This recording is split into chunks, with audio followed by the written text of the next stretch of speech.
The Democratic Party primary race for the U.S. Senate seat being vacated by Senator Ben Cardin has taken an interesting turn lately. Early on, it was widely presumed that millionaire David Trone would self-fund his campaign to victory against his less well-funded opponents. But then, while caught in the heat of debate about Republicans, he had a slip of the lip and uttered a racial slur. Game changer? Well, maybe. Maricé, does Trone's use of a racial slur expose his deep-seated racial animosity towards blacks? And should that be a disqualification from him running? Yeah, I am not one to qualify an animosity towards any human being or group of human beings. However, what it does say is his lack of sensitivity, especially given the population that he represents. I think his campaign did a phenomenal job at addressing it in terms of how he's been quoted in the media. It's clear that he has somebody on his PR team that has knowledge about how this made the Black community feel. You can tell in the way that he expresses himself in his apology. I think he addressed it really well. I do think it is damaging, however, especially because he is running against a Black woman, and you have 1/3 of the Democratic vote represented by the Black community. And I think at this point in 2024, you have to really understand the fabric of the communities that you're representing. I think when it comes to racism or racial bias, it is very subconscious. So when it comes out in moments where you're not filtered, et cetera, it actually does show who you are truly. And do you think that accounts for the number of endorsements that Angela Alsobrooks received immediately thereafter from, well-known African-American politicians?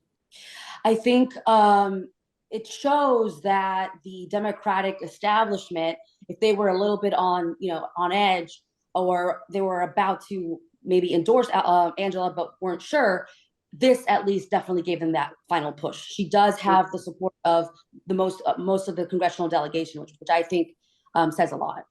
So, Laurie, it's still, Mr. Trone is still leading in the polls, and according to some insiders, is still likely to win.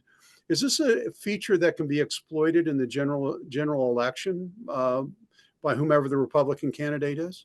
I don't really see the Republican candidate really focusing on that one thing. However, I think that Trone made a mistake when he said he was a white man of privilege. That was definitely a trigger for me as a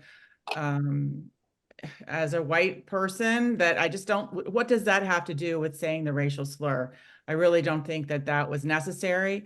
And he also, a lot of people didn't know that term and had to look it up. I read an article, didn't even see the term in the article, and had to look it up. And so he's added another term to a lot of young people's vocabulary. It was obviously in his vocabulary. And imagine what would have happened if Trump said that word in the same context.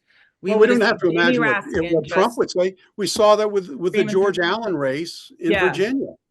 I mean, Jamie Raskin would be screaming through the rooftops and having a field day with this, saying that, that Trump is racist, and they would be showing the clip over and over and over again without any context. But we've been able to see the context and understand the context with how the reporters have talked about Trone's, the way he said it. And so they reported it, and he responded, admitting the mistake and apologized. Now, Republicans would apologize as well for doing that, and we wouldn't have gotten the same treatment. So we need to have better reporting on when mistakes are made like this. Well, I mean, as you both know, negative ads are effective, and I'm sure